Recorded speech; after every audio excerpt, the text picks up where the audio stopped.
Have you ever thought about how similar everything looks in the cockpit when you're flying to LPV minimums versus to LNAV+V minimums? Think about it for a moment.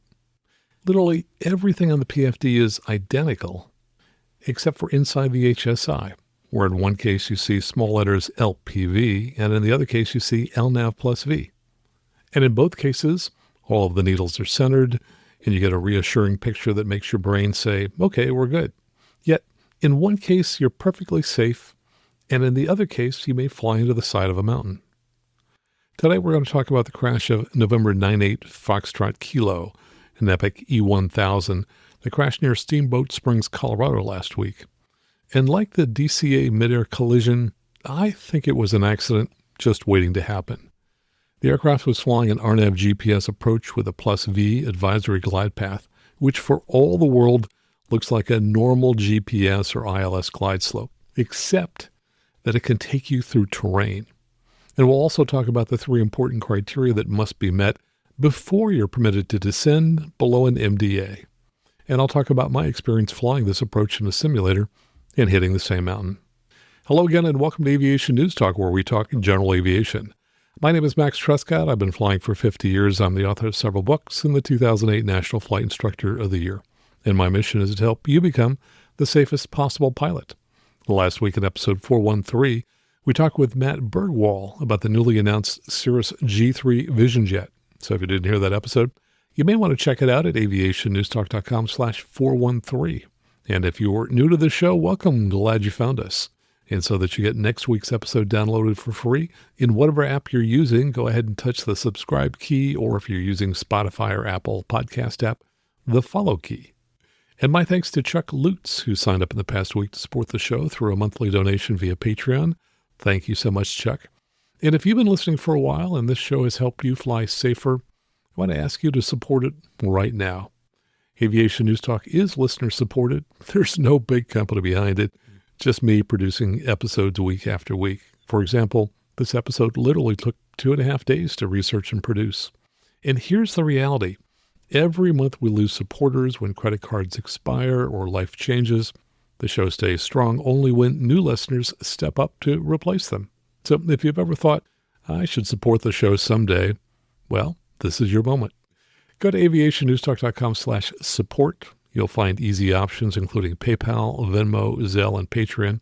And when you donate, I'll read your name on the show because I truly want to recognize the people who keep this show independent and add light. Think of it like tipping. If you tip your waiter, your barista, your Uber driver, why not tip your podcast host? Or use this yardstick. What would you pay for an hour of dual instruction? And if I've ever given you even one aha moment that made you safer, well, that value is real. Again, just head on out to aviationnewstalk.com/support. Now let's dive into our main topic.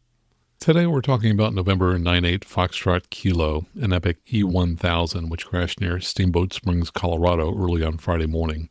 And first, let me extend my condolences to the friends and family members who lost loved ones in that crash. It was truly a tragedy, and I'm sorry for those of you who have lost loved ones. And, of course, the reason we talk about crashes is to try and help prevent future crashes. As pilots, we can learn a lot from what happened in other accidents, and so that's why we talk about these things. Now, it's early in the NTSB investigation, yet we already know much about what happened from the ADSB data. And the lessons we can learn are bigger than one airplane and one airport. It's about something a lot of instrument pilots are a little fuzzy on, which is the +V that you sometimes see in the title of an approach as you load it into your avionics.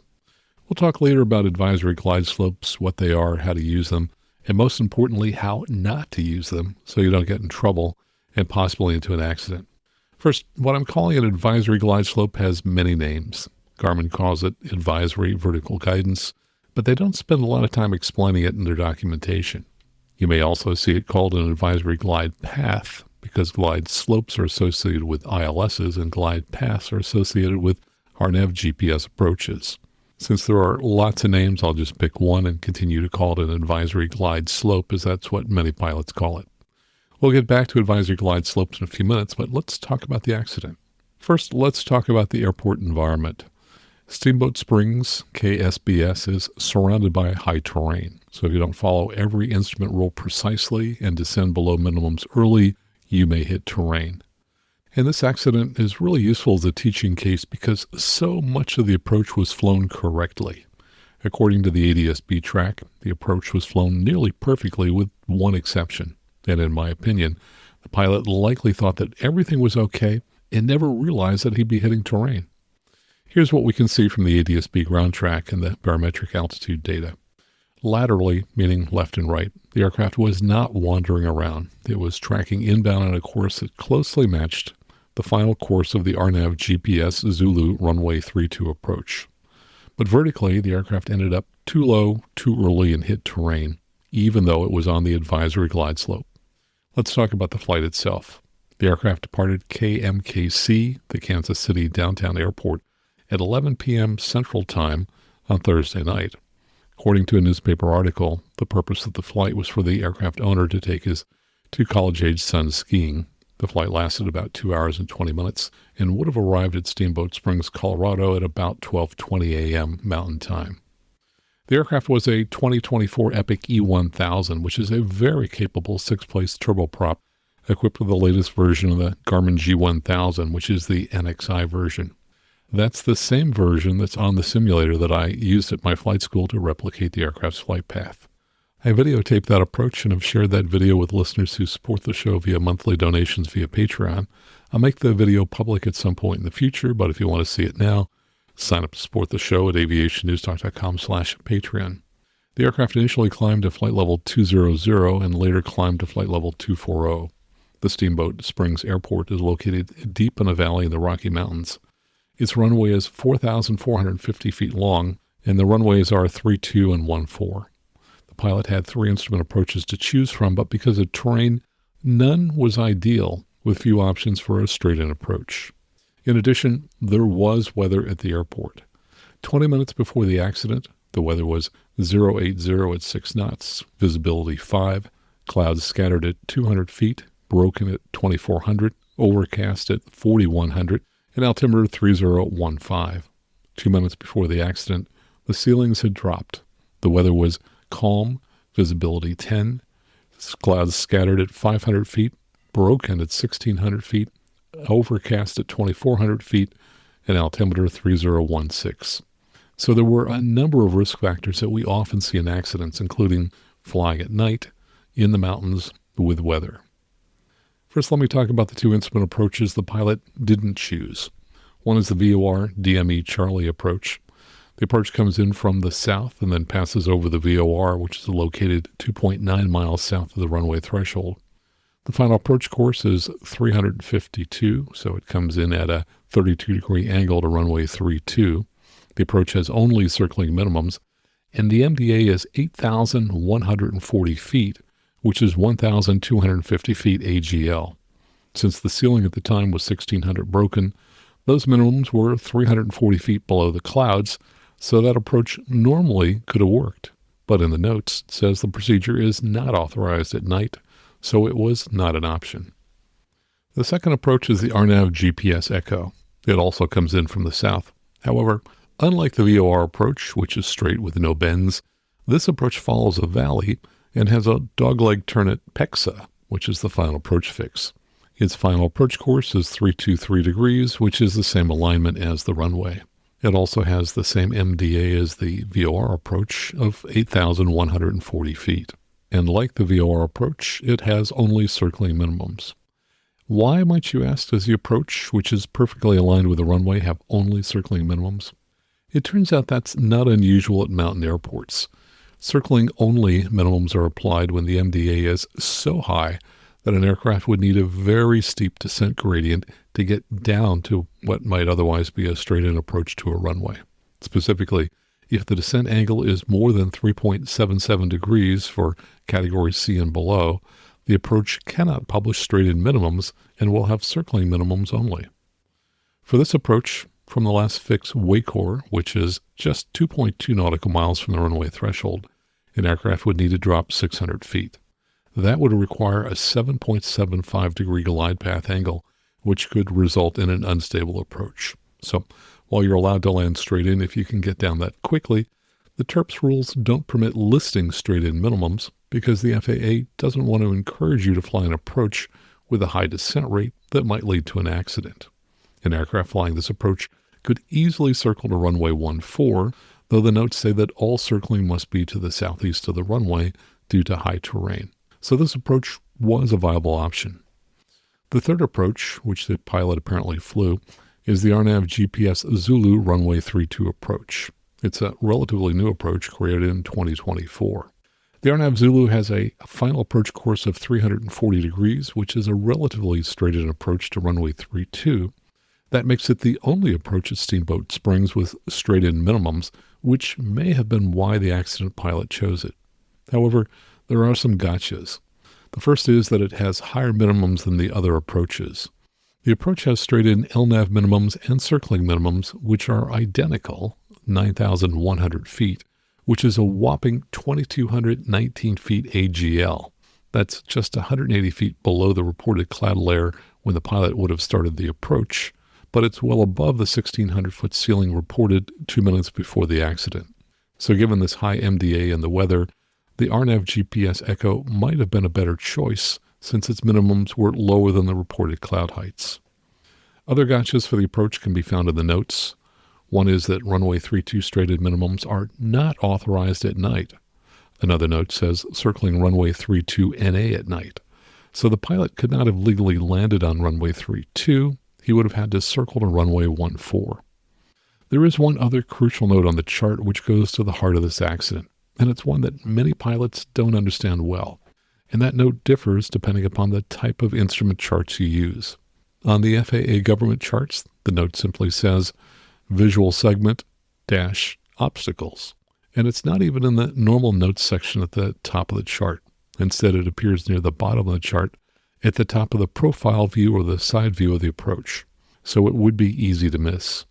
On the Jeppesen charts, the note also appears in the profile view and it says visual segment dash obstacles. And below that it says 34:1 is not clear. I'll talk more about these visual segment obstacle notes in a few minutes. But first, let's talk briefly about the requirements for descending below an MDA, or minimum descent altitude, when flying a non-precision approach. And this is critical to understanding this accident. After crossing the last fix, which is usually but not always the final approach fix, pilots are permitted to descend to the MDA. 91.175C essentially says that you cannot descend below the MDA until all three of these conditions are met. 1, the aircraft is continuously in a position from which a descent to a landing on the intended runway can be made at a normal rate of descent using normal maneuvers, and for operations conducted under Part 121 or Part 135, unless that descent rate will allow touchdown to occur within the touchdown zone of the runway of intended landing. 2, the flight visibility is not less than the visibility prescribed for the approach being flown. And 3, and this is critical, you must have at least one of the visual references for the intended runway distinctly visible and identifiable to the pilot. And there's a list of 9 items that include things like the threshold, runway lights, markings, touchdown zone, VASI or PAPI, and so on. And if the approach lighting system is the only reference you have in view, you can't descend below 100 feet above the touchdown zone elevation unless the red terminating bars or red side row bars are also distinctly visible and identifiable. Now let's talk about the final phases of the accident flight. I found the flight path data on ADSBExchange.com.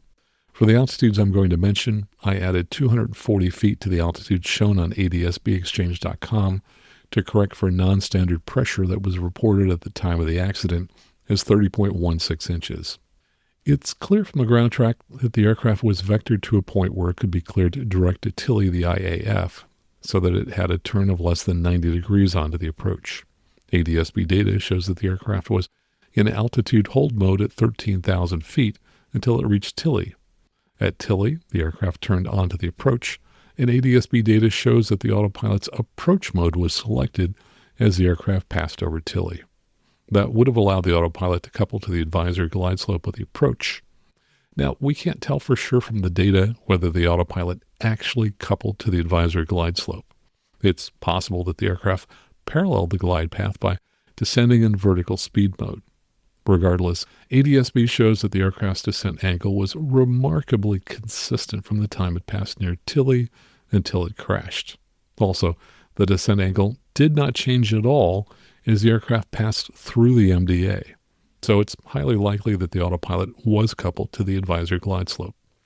Analysis of the data shows that the approach was flown very accurately. It passed within 0.05 nautical miles of the final approach fix MABKY, so essentially overhead. At MABKY, the chart calls for the aircraft to be at or above 10,800 feet. After correcting the altitude data, the aircraft appeared to have crossed that fix just 90 feet high.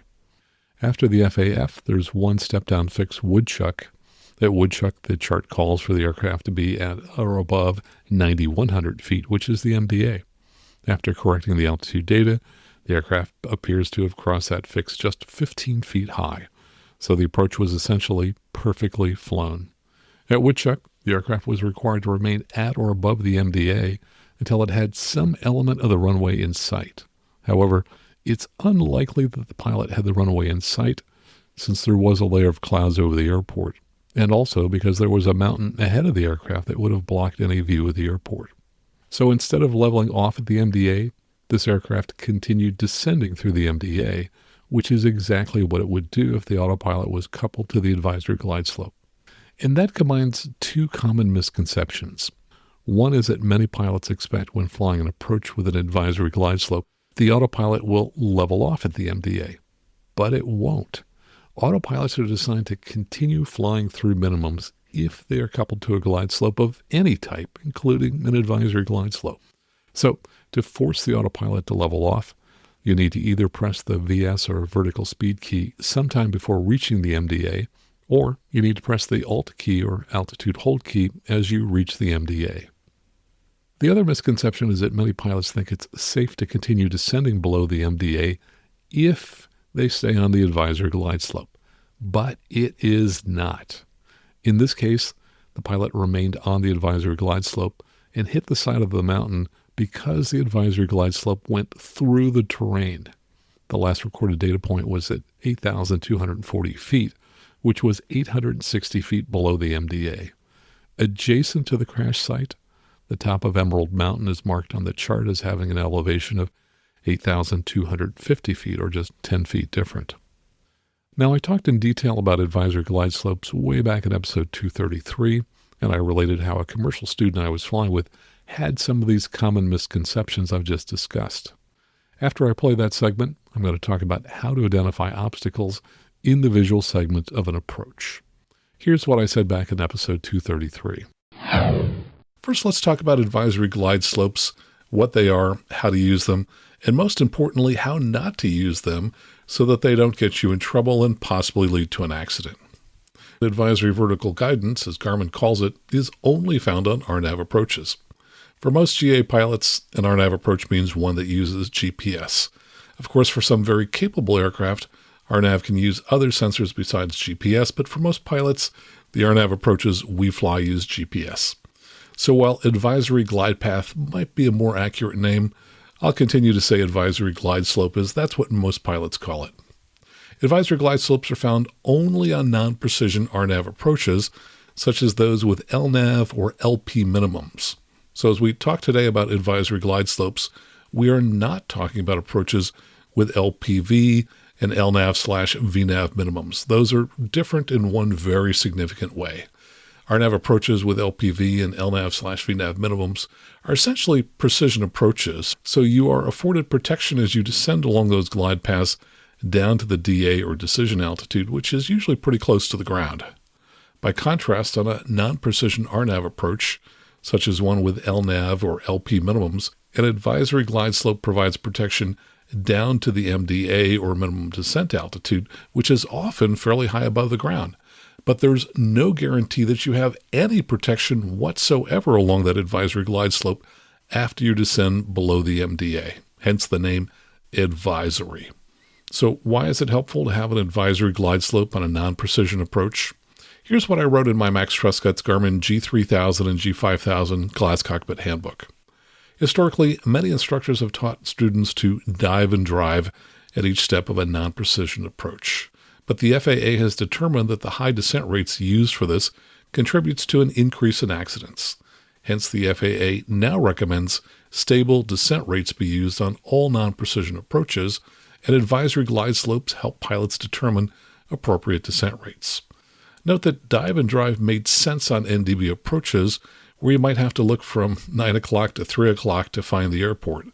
But in a GPS world, the airport is usually at 12 o'clock, and pilots no longer need to rush down to minimums to get more time to search for an airport.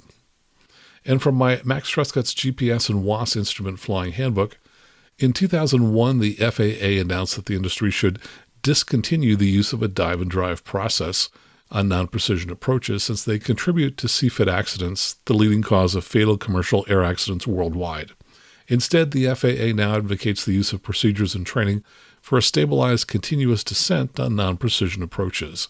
Some airlines have gone so far as to implement procedures that require pilots to immediately initiate a missed approach if they don't see the airport when they reach the MDA. They are not permitted to continue driving to the missed approach point. Now, to the best of my knowledge, advisory glide slopes are a Garmin invention. And you'll see those advisory glide slopes on some approaches when using a Garmin navigator, such as the Garmin 430-530, the GTN 650-750, or the Garmin G1000, 2000, 3000, or 5000. Quoting again from my Max Trescott's GPS and WAAS instrument flying handbook, Garmin's WAAS-capable receivers take away the guesswork on many approaches by providing an advisory glide slope from the FAF to the visual descent point, making it easy to fly a stabilized approach. Although the vertical guidance is strictly advisory, LNAV+V can help make flying non-precision approaches safer. Unfortunately, it's not always easy to know ahead of time if an advisory glide slope is available for a particular RNAV approach with LNAV minimums. The easiest way to know if an advisory glide slope is available is to look at the approach list displayed on your GPS when you select an approach. LNAV+V, or LP+V, is shown next to non-precision approaches with advisory glide slopes. Otherwise, LNAV or LP is shown. Jeppesen charts indicate an advisory glide slope in the profile view with a dashed line starting near the FAF and terminating at the MDA. From there, a dotted line continues to the runway threshold. But the government FAA charts don't display advisory glide slopes, so you can't tell from looking at them whether one is available. Now, if that sounds odd, remember that advisory glide slopes are not present in the physical sense. They're just creations of a GPS receiver's microprocessor, its database of points, and the firmware that provides instructions to the microprocessor. Traditionally, glide slopes referred to an ILS using two transmitters and ground-based directional antennas that sent precise radio signals into the air that pilots follow. For RNAV GPS approaches flown with a WAAS-capable receiver, no glide slope is transmitted from the ground. Instead, the receiver calculates target altitudes for every point along a GPS approach, provided, of course, that vertical data was created for a particular approach and inserted into the receiver database. Using GPS satellites and the WAAS infrastructure, a receiver determines an aircraft's present altitude, calculates the difference between it and the desired target altitude, and displays that difference on the vertical deviation indicator and on the CDI. As you've probably surmised, vertical data for all approaches with LPV and LNAV/VNAV minimums is contained in WAAS-capable receiver databases. Without it, these approaches wouldn't exist. However, there is no requirement for vertical data for LNAV or LP approaches, so advisory glide slopes don't exist for all approaches. Now, by the way, WAAS-based vertical guidance does not terminate at the MDA or DA, which makes it consistent with how expensive flight management systems work. Typically, the vertical path starts at the FAF and extends to either the missed approach point or to 50 feet above the runway where vertical guidance ceases.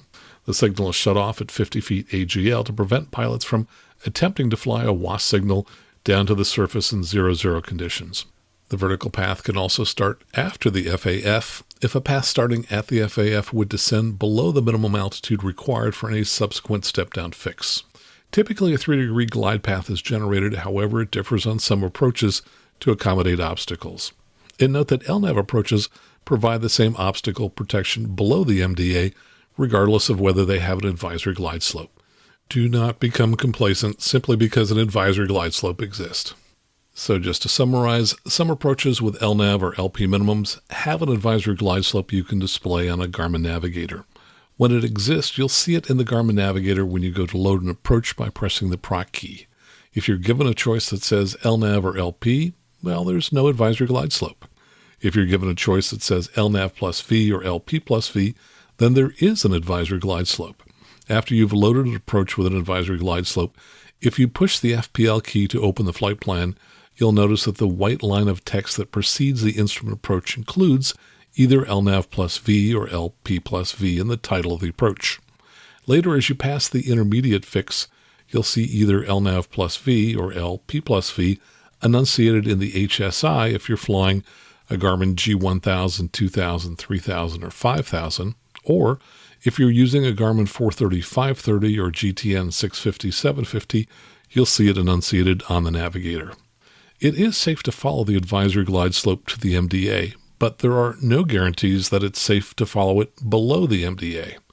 And just to give you a real-life example, last week I flew a night cross-country flight with a client from Palo Alto to Paso Robles, which is about 130 miles away, so that he could meet one of the requirements for the commercial check ride, which is a 2-hour, 100 nautical mile night cross-country. Since it's very dark around the Paso Robles airport, we decided to fly the RNAV GPS 3.1 there to provide an additional measure of safety as we landed at the airport. The RNAV 3.1 has only LNAV minimums, but it has an advisory glide slope. We followed the advisory glide slope to 1,400 feet, which is the MDA, and the pilot said he planned to follow the advisory glide slope below the MDA to the runway. I told him, no, we should continue flying level at the MDA until we saw the VASI or PAPI and follow it to the ground. That's what we did, and the PAPI kept us somewhat above the advisory glide slope. Would it have been safe to fly the advisory glide slope instead? Perhaps, but we had no guarantee that it would be safe, which is why below the MDA we waited and used the PAPI to guide us instead. Now let's talk a little more about the visual segment obstacle notes. Specifically, I want you to be able to tell when you look at an instrument approach chart whether there are any obstacles below the MDA. And sadly, the clues to the presence of obstacles are subtle and easily missed by pilots. And as we can see from this accident, it's very important that you determine whether any obstacles exist, particularly if you're flying into an unfamiliar airport at night. First, why is it called the visual segment?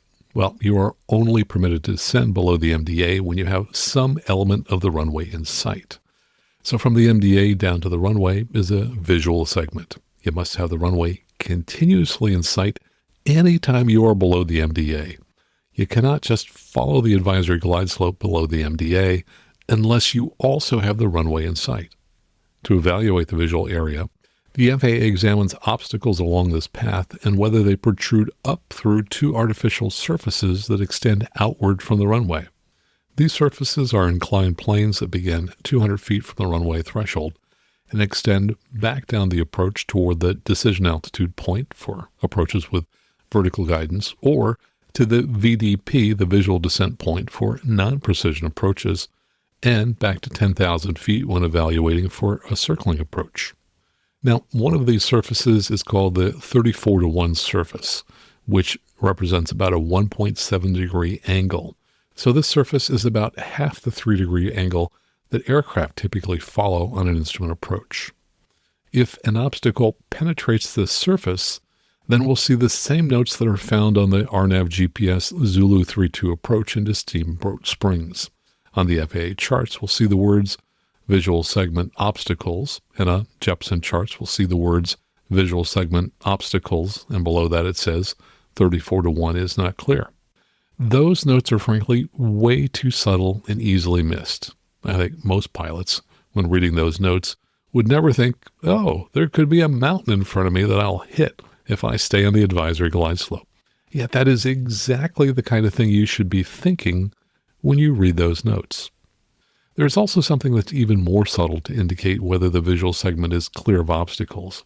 This comes from the Instrument Procedures Handbook. It says, quote, for RNAV approaches only, the presence of a gray shaded line from the MDA to the runway symbol in the profile view is an indication that the visual segment below the MDA is clear of obstructions on the 34-to-1 slope. Absence of that gray shaded area indicates the 34-to-1 OCS is not free of obstructions. So it's the absence of a gray shaded area, an area that you probably haven't paid much attention to before, tells you that there could be a mountain right in front of you. Now, there is also a 20-to-1 surface for evaluating obstacles, and this one should really scare you, as it has an angle of 2.86 degrees, or essentially the same as the 3-degree angle used for most instrument approaches.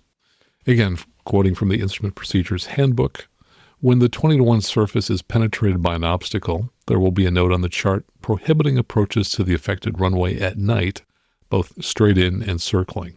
Circling may be permitted at night if penetrating obstacles are marked and lighted.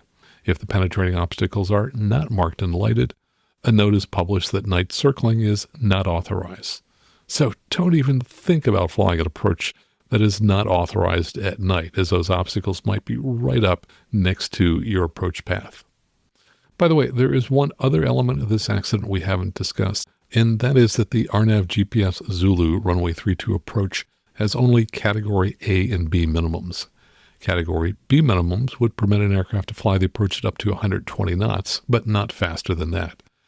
The accident aircraft was flying considerably faster than 120 knots. However, that fact did not in any way change the outcome. It appears that this crash would have occurred at any speed the aircraft might have been flying. Now let me talk briefly about simulators.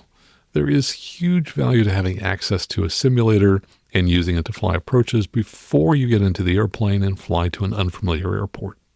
One listener once told me that he flies for a company that has one or more Vision jets and that the company bought a simulator so that the pilots could do just that. And you learn so much from flying an approach in a simulator before you have to do it for real in an airplane. Now, I flew this particular approach into Steamboat Springs in our flight school simulator, and it couldn't have been more obvious that if we followed the advisory glide slope below the MDA, that we would fly into the side of a mountain.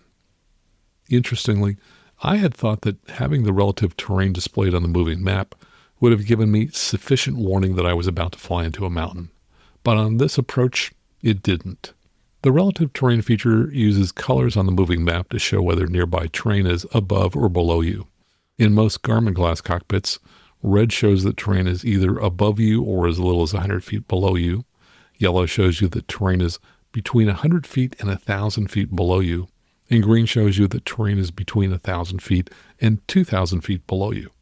Now, I've never liked that yellow is defined as 100 feet to 1,000 feet below you, because if the terrain is 1,000 feet below you, well, you're quite safe. But if it's only 100 feet below you, you are in imminent danger. So when you see yellow on one of these moving maps, you really don't know if you're safe or in danger. Now, I think a better depiction is what was used in WingX, which was an electronic flight bag that I used before ForeFlight was introduced, in fact, long before iPhones became available. In WingX, as I recall, yellow was for terrain that was 500 feet to 1,000 feet below you. So with that depiction, yellow was relatively safe all the time. When I flew this approach in the simulator, I had relative terrain displayed, and as I approached the mountaintop, I could see the yellow area getting larger and larger as I descended toward the mountain. But I didn't recall that area turning red. Later, reviewing the video that I shot, I saw that it started turning red just 9 seconds before impact. And frankly, that's not enough time for a pilot to notice it and react, especially if they happen to be looking at something else at the time. So while I rely heavily on relative terrain for safety when I fly, especially at night, I make sure it's always turned on at night, it reinforced to me that pilots should always treat yellow as danger unless they have specific knowledge about the terrain in that area. And by the way, you don't need a full simulator to test fly this approach. Patreon Mega supporter Ed Carrolls emailed me soon after the accident and wrote in part, in ForeFlight, if you look at the 3D preview of the flight from the map page, FPL pane, the globe icon left of edit/navlog/profile, the 3D depiction seems to follow this glide path from MABKY to the runway, and it intersects the terrain right where this crash occurred. I think this 3D depiction really drives home the importance of understanding the approach profile rather than just following a line on the profile pane. And Ed attached a screenshot from ForeFlight in which the aircraft path disappears as it goes through terrain and then reappears on the other side of the mountain, and continues to the airport. Very, very sobering. And it shows how easy it is for pilots to check an advisory glide slope against the terrain before they fly. Now, I want to bring us back to what I said at the very beginning of this episode, which is that unfortunately, everything in the cockpit looks virtually identical, whether you're flying to LPV minimums or to LNAV+V minimums. It's unfortunate that an advisory glide slope is depicted exactly the same as a GPS glide path. The same diamond, the same magenta color. When flying an advisory glide slope, there is literally nothing on the PFD that screams out to you that once you go below the MDA, you may fly into the side of a mountain. The only thing that tells you this is the letters LNAV+V versus the letters LPV inside the HSI. It's easy to miss those letters, and even if you see them, many pilots don't know that an advisory glide path is only safe to fly above the MDA and that it affords zero protection below the MDA. Now that should be very sobering to you, and I hope it's a wake-up call to aircraft and avionics manufacturers. Yes, pilots need to know that flying an advisory glide slope below the MDA might not be safe, but they shouldn't die just because they don't know those facts. There should be some kind of change at the MDA, some kind of warning to let pilots know that the advisory glide slope that brought them safely to the MDA can no longer be trusted below the MDA. The PFD shouldn't look identical except for those letters LPV or LNAV+V. That may be adequate information for professional pilots who fly for a living, but it's way too subtle a difference for weekend warriors who don't fly for a living. So what can we take away from this accident? Well, the first is that instrument flying is hard, and that it's very unforgiving. There are many subtle details involved in flying instrument approaches. If most of your flying is in relatively flat country, then overlooking some of those details won't necessarily cause a crash. But flying in the mountains is very unforgiving. You have to pay attention to all of the details, and you have to understand all of the notes on an instrument chart. As I've told many clients, when you're doing something that could kill you, such as flying, you want to learn everything about it that you can, and no detail is too small. You must understand the difference between a DA on a precision approach and the MDA on a non-precision approach. With a DA, when you reach the decision altitude, you must make a decision to either land or go around. With an MDA, when you reach that minimum descent altitude, you must level off unless you have some portion of the runway in sight. And having an advisory glide slope does not change either of those rules. And the fact that an autopilot will continue to descend on an advisory glide slope and won't level off and will take you right through the MDA, that too doesn't change those rules.